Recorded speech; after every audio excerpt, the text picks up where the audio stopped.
In 2006, Fish Farming International magazine reported that Thailand had 1.35 million fishers, with 10 million people dependent on the industry, out of a total population of 65 million. In comparison, Australian Bureau of Statistics data puts Australian fisheries, aquaculture, and processing employment at just under 20,000. Near Rayong, we talked to this young fisherman who only a few months before had acquired his own longtail boat. He regularly went out for 4 days at a time fishing for squid some 30 kilometers offshore. With hard work, in a few years he will own a bigger boat and have a crew to help him. 25 years ago, one could do that here, but not anymore. Entering our fishery now means buying a license and a quota for perhaps $100,000 if one can find them. To support this and meet all the requirements requires a vessel costing at least that much again. Then, too, a master's ticket is necessary. That requires several years sea time, which you can't get because nobody is hiring in a declining industry where every year more and more fishermen are giving up the struggle to remain viable in the face of increasing regulatory cost and restrictions. There's a guy even using a little air pump there to give him some oxygen while he was under the boat repairing something.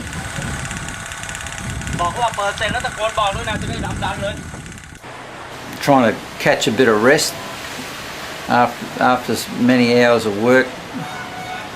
A lot of these guys started very early in the morning.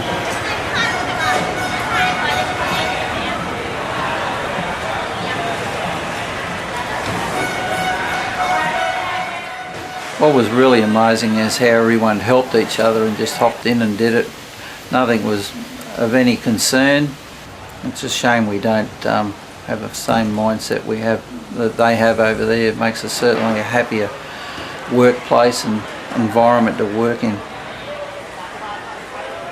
The energy and enthusiasm of workers seen on the boats and wharves, as well as in the markets and factories, was admirable, but also a bit worrying in view of the trudging disinterest so often seen in our own workplaces. Smoking, drinking, and obesity were notably rare. Begging was entirely absent.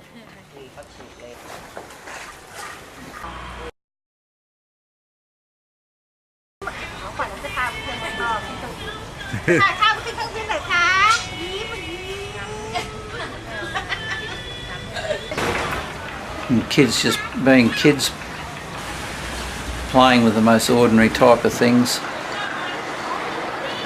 All a family operation, they all helped one another and looked after the kids as whoever was doing what. Happy environment that they all seemed to live in was quite amazing compared to what we're dealing with back home. Even a little kid playing on the edge of the water. Mum and Dad's house was just off behind her. If you didn't like the environment, just tow it somewhere else.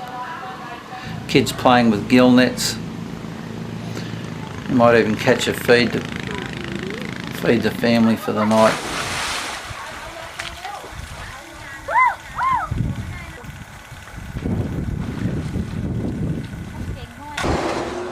This is right in the middle of Mai Chai in one of the busy harbours. A kid was just climbing up a pole, just entertaining himself and us.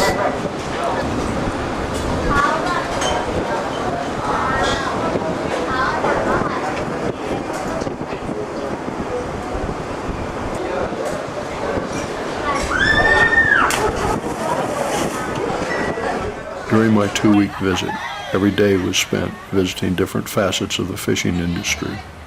In total, we visited dozens of different operations. At virtually all, we were the only foreigners present. In total, I shot some 1,200 still images and 7 hours of video. Not once did we encounter any objection, demand for permits, or indeed any indication of concern or displeasure. On the contrary, most people seemed genuinely pleased at our interest. The complete lack of suspicion and officiousness was delightful.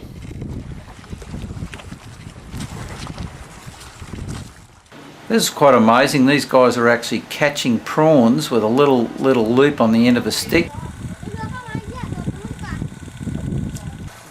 It is right on the edge of a small little town, just right on the edge of Bangkok, in a little drain, and they're all out there just catching what they could as the water was getting channeled out of the drain.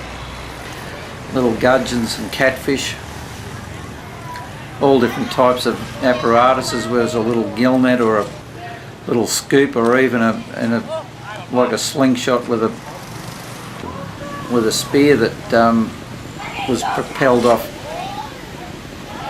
No one seemed to be interfering with each other. It was all a bit of good fun, and maybe get a feed for the family.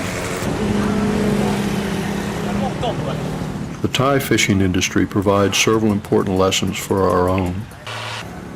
One is that claims of widespread overfishing at our levels of harvest are simply absurd. Another is that fisheries are robust resources. There's little risk of irreversible damage by dealing with problems if they actually develop, rather than invoking strict precaution to avoid every hypothetical possibility before it happens. A lot of these guys were quite skillful. He was actually probably shooting about 30 odd feet away, and it's pretty accurate with what he was doing. It was just a bolt. We had a 6 or 8 inch bolt, was rubber pelled like a big slingshot. Had a fishing line on the top, he could reel it in, very simplistic, but it looked like a bit of fun. He's obviously pretty good at it. Didn't often miss it.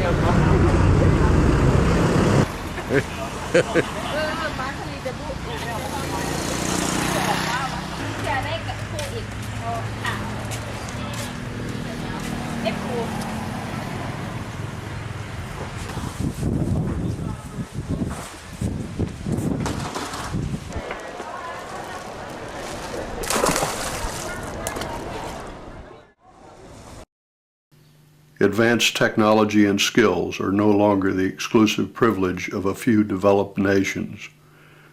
Australian manufacturing is in decline. Currently, it is only 13% of GDP, the lowest in the developed world. Primary production is fundamental to our prosperity, but is being increasingly impeded by ill-conceived environmental regulations. Resource management has come to be dominated by bureaucratic empire building, academic theorizing, and green ideology. 2 key reforms are essential. Management must be made accountable for results, and producers must have a direct voice in decision making. Budget, salaries, and careers of management should depend on economic outcomes.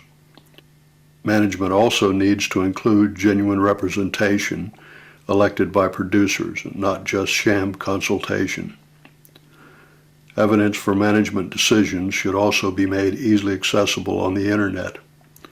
Unsubstantiated claims of scientific authority are not good enough.